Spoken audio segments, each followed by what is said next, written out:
श्री गणेशाय नमः। श्री कृष्णः कमलानाथो वासुदेवः सनातनः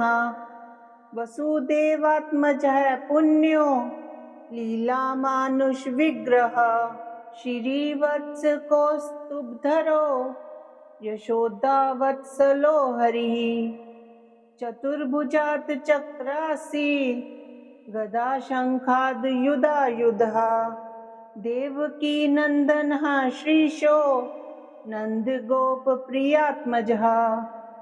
यमुना वेगसंहारी बलभद्रप्रियानुजः पूतना जीविता हरः शङ्कटासुरभञ्जनः नन्दव्रजजनानन्दी सच्चिदानन्द विग्रह नवनीत विलिप्तांगो नवनीत नटो नगः नवनीत नवाहारो मुचुकुंद प्रसादकः षोडस्त्री सहस्रेश त्रिभंगी मधुराकृतिः शुकवागमृतां धीर्न्दुर् गोविंदो योगिनां पतिः वत्सवाटचरो नन्तो धेनुकासुरभञ्जनः त्रिणीकृत त्रिनावर्तो यमलार्जुन भञ्जनः उत्ताल ताल भेता च तमाल श्यामलाकृतिः गोप गोपीश्वरो योगी कोटि सूर्य संप्रभा ईलापतिः परम ज्योतिर्यादवेन्द्रो यदुद्वः वनमाली पीतवासः परिजातापहारकः गोवर्धनाचलोद्धर्ता गोपालः सर्वपालकः अजो निरञ्जनः काम जनकः कञ्जलोचनः मधुहा मधुरानाथो द्वारकानायको बली वृन्दावनान्त संचारी तुलसीदाम भूषणः स्यमन्तक मनेर्हर्ता नरनारायणात्मकः कुब्जा कृष्णाम्बरधरो मायी परम पुरुषः मुष्टिकासुरचाणूर मल्लयुद्ध विशारदः संसार वैरिकंसारिर्मुरारिर्नरकान्तकः अनादि ब्रह्मचारी च कृष्णाव्यसनकर्षकः शिशुपाल शिरश्छेता दुर्योधन कुलान्तकः विदुराक्रूरवर्दो विश्वरूप प्रदर्शकः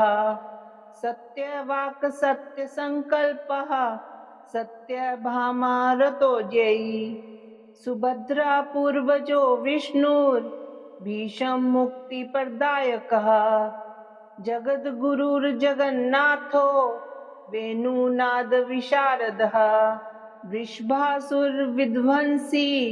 बाणासुर करान्तकः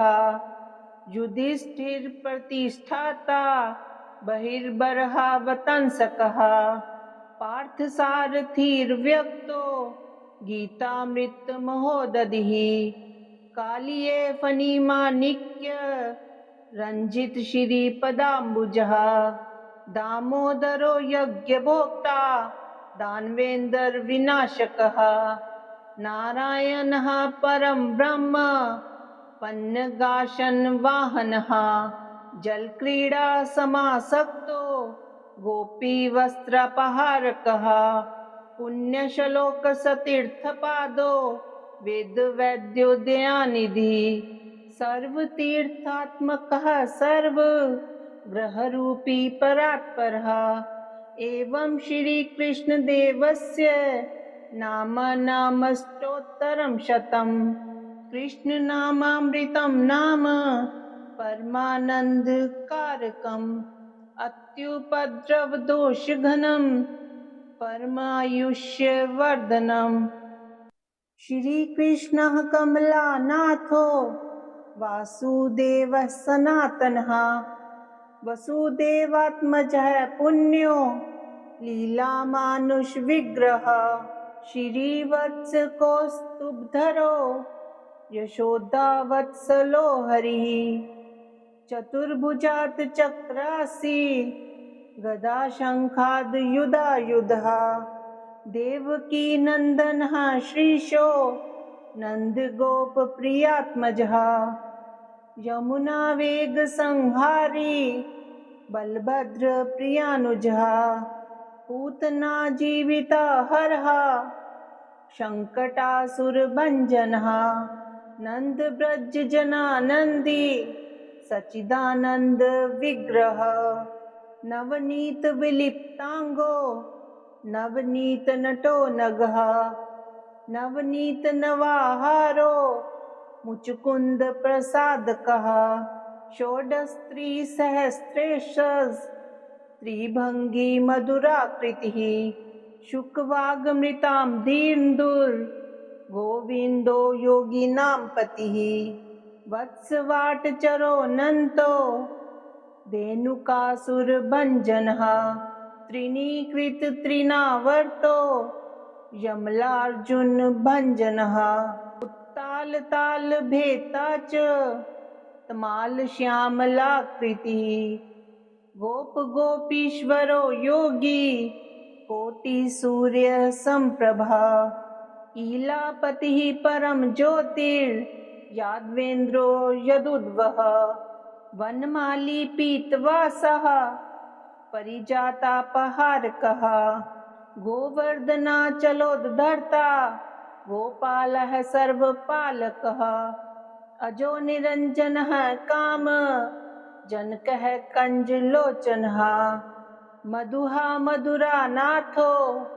द्वारका नायको बली वृंदावनांत संचारी तुलसीदाम भूषणः स्यमन्तक मनेर्हर्ता नरनारायणात्मकः कुब्जा कृष्णाम्बरधरो मायी परम पुरुषः मुष्टिकासुरचाणूर मल्लयुद्ध विशारदः संसार वैरिकंसारिर् मुरारिर्नरकान्तकः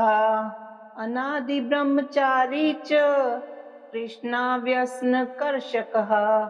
शिशुपाल शिरश्छेता दुर्योधन कुलान्तकः विदुराक्रूरवर्दो विश्वरूप प्रदर्शकः सत्यवाक् सत्यसंकल्पः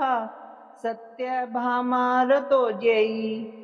सुभद्रा पूर्वजो विष्णुर् भीषम मुक्ति प्रदायकः जगद्गुरुर्जगन्नाथो वेणुनाद विशारदः वृषभासुर विध्वंसी बाणासुर करान्तकः युधिष्ठिर प्रतिष्ठाता बहिर्बर्हावतंसकः पार्थसारथिर्व्यक्तो गीतामृत महोदधिः कालिये फणिमाणिक्य रंजित श्रीपदाम्बुजः दामोदरो यज्ञभोक्ता दानवेन्द्र विनाशकः नारायणः परम ब्रह्म पन्नगाशन वाहनः जलक्रीडा समासक्तो गोपी वस्त्रपहारकः पुण्यश्लोक सतीर्थपादो वेद वैद्योदयानिधि सर्वतीर्थात्मकः सर्व ग्रहरूपी परात्परः एवं श्री कृष्ण देवस्य नामाष्टोत्तरं शतम् कृष्ण नामामृतं नाम परमानन्दकारकम् अत्युपद्रवदोषघनं परमायुष्यवर्धनम् श्री कृष्णः कमलानाथो वासुदेवः सनातनः वसुदेवात्मजः पुण्यो लीलामानुष विग्रह श्रीवत्स कौस्तुभधरो यशोदावत्सलो हरिः चतुर्भुजात् चक्रासि गदा शङ्खाद्युधायुधः देवकी नन्दनः श्रीशो नंद गोप प्रियात्मजः यमुना वेग संहारी बलभद्र प्रियानुजः पूतना जीविता हरः संकटासुरभञ्जनः नंद ब्रज जनानंदी सच्चिदानंद विग्रह नवनीत विलिप्तांगो नवनीत नटो नगः नवनीत नवाहारो मुचुकुंद प्रसादकः षोडस्त्री सहस्रेश त्रिभंगी मधुराकृतिः शुकवागमृतां दीर्न्दुर् गोविंदो योगिनां पतिः वत्सवाटचरो नन्तो धेनुकासुरभञ्जनः त्रिणीकृत त्रिनावर्तो यमलार्जुन भञ्जनः उत्ताल ताल भेता च तमाल श्यामलाकृतिः गोप गोपीश्वरो योगी कोटि सूर्य संप्रभा ईलापतिः परम ज्योतिर्यादवेन्द्रो यदुद्वः वनमाली पीतवासः परिजातापहारकः गोवर्धनाचलोद्धर्ता गोपालः सर्वपालकः अजो निरञ्जनः काम जनकः कञ्जलोचनः मधुहा मधुरानाथो द्वारका नायको बली वृंदावनांत संचारी तुलसीदाम भूषणः स्यमन्तक मनेर्हर्ता नरनारायणात्मकः कुब्जा कृष्णाम्बरधरो मायी परम पुरुषः मुष्टिकासुरचाणूर मल्लयुद्ध विशारदः संसार वैरिकंसारिर्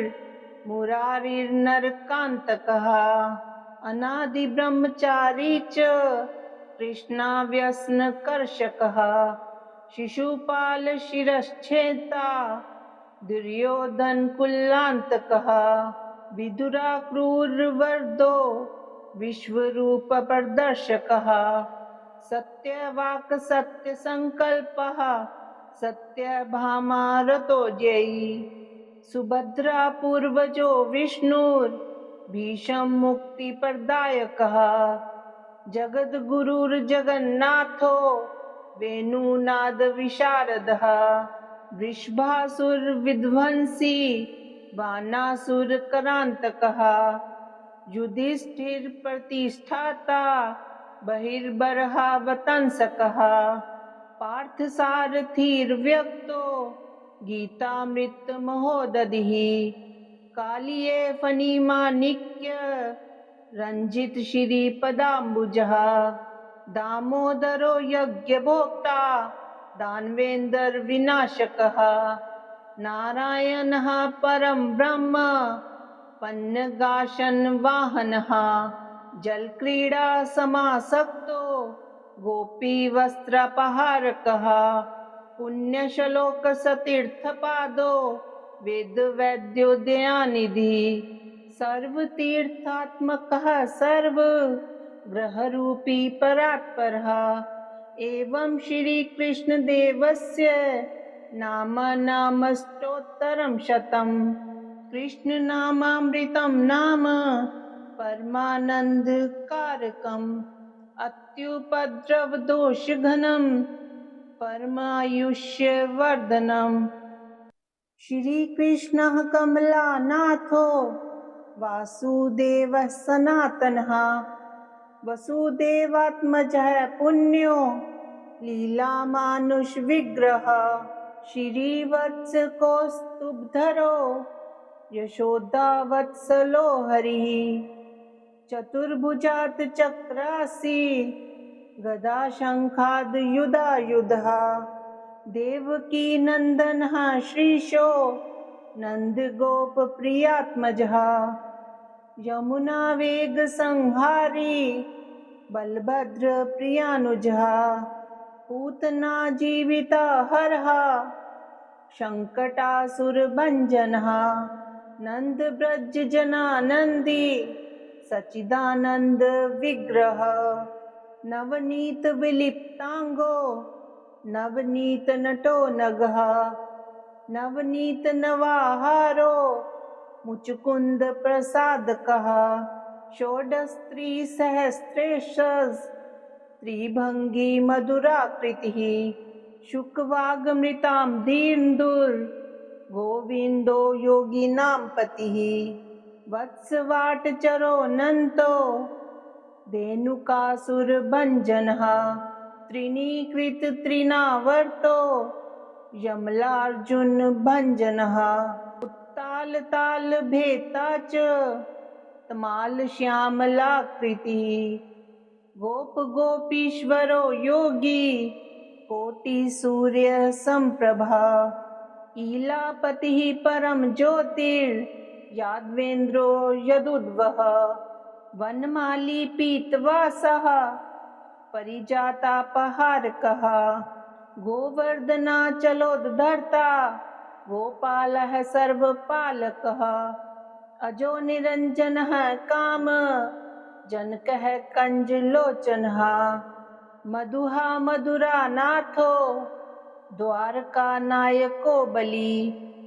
वृंदावनांत संचारी तुलसीदाम भूषणः स्यमन्तक मनेर्हर्ता नरनारायणात्मकः कुब्जा कृष्णाम्बरधरो मायी परम पुरुषः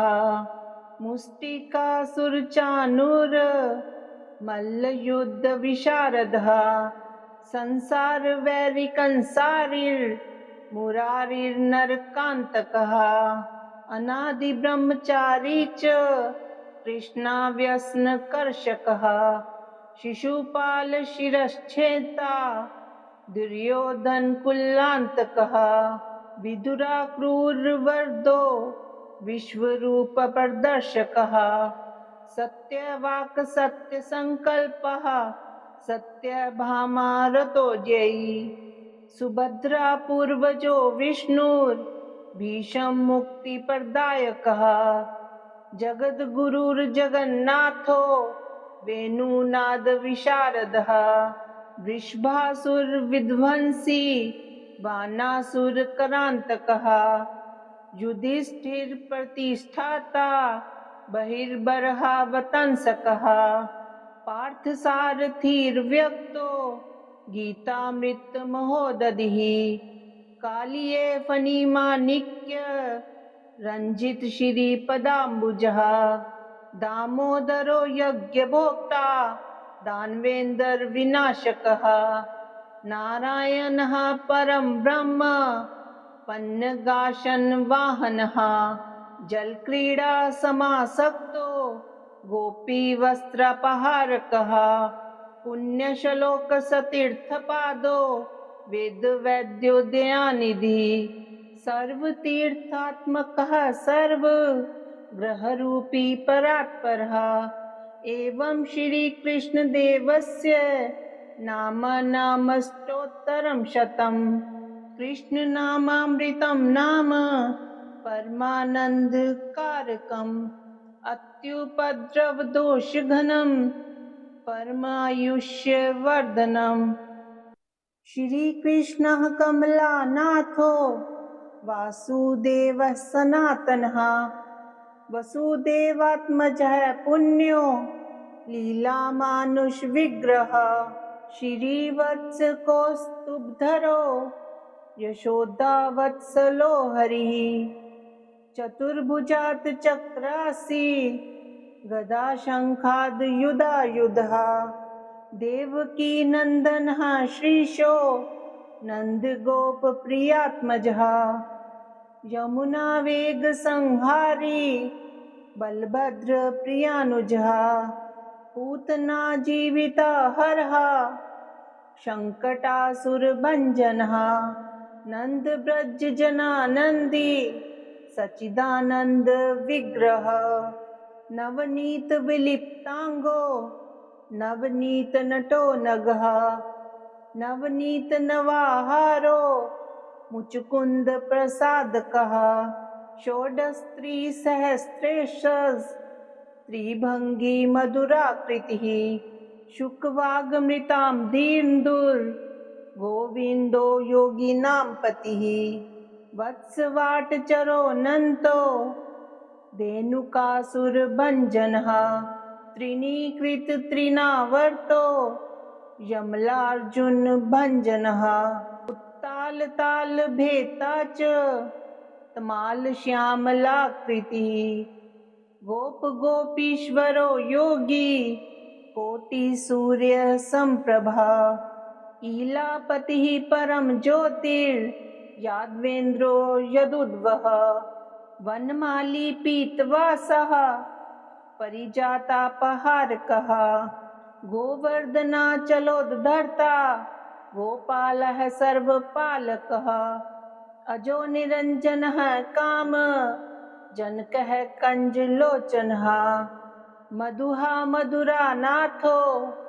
द्वारकानायको बली वृन्दावनान्तसञ्चारी तुलसीदाम भूषणः स्यमन्तकमनेर्हर्ता नरनारायणात्मकः कुब्जा कृष्णाम्बरधरो मायी परमपुरुषः मुष्टिकासुरचाणूर मल्लयुद्धविशारदः संसारवैरिकंसारिर्मुरारिर्नरकान्तकः अनादिब्रह्मचारी च कृष्णाव्यसनकर्षकः शिशुपालशिरश्छेता दुर्योधनकुलान्तकः विदुराक्रूरवरदो विश्वरूपप्रदर्शकः सत्यवाक् सत्यसङ्कल्पः सत्यभामारतो जयी सुभद्रापूर्वजो विष्णुर्भीष्ममुक्तिप्रदायकः जगद्गुरुर्जगन्नाथो वेणुनादविशारदः वृषभासुरविध्वंसी बाणासुरकरान्तकः युधिष्ठिरप्रतिष्ठाता बहिर्बर्हावतंसकः पार्थसारथिर्व्यक्तो गीतामृतमहोदधिः कालिये फणिमाणिक्य रञ्जितश्रीपदाम्बुजः दामोदरो यज्ञभोक्ता दानवेन्द्रविनाशकः नारायणः परं ब्रह्म पन्नगाशनवाहनः जलक्रीडा समासक्तो गोपीवस्त्रापहारकः पुण्यश्लोकसतीर्थपादो वेदवैद्योदयानिधि सर्वतीर्थात्मकः सर्वग्रहरूपी परात्परः एवं श्रीकृष्णदेवस्य नामाष्टोत्तरं शतम् कृष्णनामामृतं नाम परमानन्दकारकम् अत्युपद्रवदोषघनं परमायुष्यवर्धनम् श्रीकृष्णः कमलानाथो वासुदेवः सनातनः वसुदेवात्मजः पुण्यो लीलामानुषविग्रहः श्रीवत्सकौस्तुभधरो यशोदावत्सलो हरिः चतुर्भुजात् चक्रासि गदाशङ्खाद्युधायुधः देवकी नन्दनः श्रीशो नन्दगोपप्रियात्मजः यमुनावेगसंहारी बलभद्रप्रियानुजः पूतनाजीवितहरः सङ्कटासुरभञ्जनः नन्दव्रजजनानन्दी सच्चिदानन्दविग्रहः नवनीतविलिप्ताङ्गो नवनीतनटो नगः नवनीतनवाहारो मुचुकुन्दप्रसादकः षोडस्त्रिसहस्रेशस्त्रिभङ्गी मधुराकृतिः शुकवागमृतां दीर्न्दुर्गोविन्दो योगिनां पतिः वत्सवाटचरोऽनन्तो धेनुकासुरभञ्जनः त्रिणीकृत त्रिनावर्तो यमलार्जुनभञ्जनः उत्ताल ताल भेता च तमाल श्यामलाकृतिः गोप गोपीश्वरो योगी कोटि सूर्य संप्रभा ईलापतिः परम ज्योतिर्यादवेन्द्रो यदुद्वः वनमाली पीतवासः परिजातापहारकः गोवर्धनाचलोद्धर्ता गोपालः सर्वपालकः अजो निरञ्जनः काम जनकः कञ्जलोचनः मधुहा मधुरानाथो द्वारका नायको बली वृन्दावनान्त संचारी तुलसीदाम भूषणः स्यमन्तक मनेर्हर्ता नरनारायणात्मकः कुब्जा कृष्णाम्बरधरो मायी परम पुरुषः मुष्टिकासुरचाणूर मल्लयुद्ध विशारदः संसार वैरिकंसारिर्मुरारिर्नरकान्तकः अनादि ब्रह्मचारी च कृष्णाव्यसनकर्षकः शिशुपाल शिरश्छेता दुर्योधनकुलान्तकः विदुराक्रूरवरदो विश्वरूपप्रदर्शकः सत्यवाक् सत्यसङ्कल्पः सत्यभामारतो जयी सुभद्रा पूर्वजो विष्णुर्भीष्म मुक्तिप्रदायकः जगद्गुरुर्जगन्नाथो वेणुनाद विशारदः वृषभासुरविध्वंसी बाणासुरकरान्तकः युधिष्ठिरप्रतिष्ठाता बहिर्बर्हावतंसकः पार्थसारथिर्व्यक्तो गीतामृतमहोदधिः कालिये फणिमाणिक्य रञ्जित श्रीपदाम्बुजः दामोदरो यज्ञभोक्ता दानवेन्द्र विनाशकः नारायणः परं ब्रह्म पन्नगाशन वाहनः जलक्रीडा समासक्तो गोपीवस्त्रापहारकः पुण्यश्लोक सतीर्थपादो वेदवैद्यो दयानिधि सर्वतीर्थात्मकः सर्वग्रहरूपी परात्परः एवं श्रीकृष्णदेवस्य नामाष्टोत्तरं शतम् कृष्णनामामृतं नाम परमानन्दकारकम् अत्युपद्रवदोषघनं परमायुष्यवर्धनम्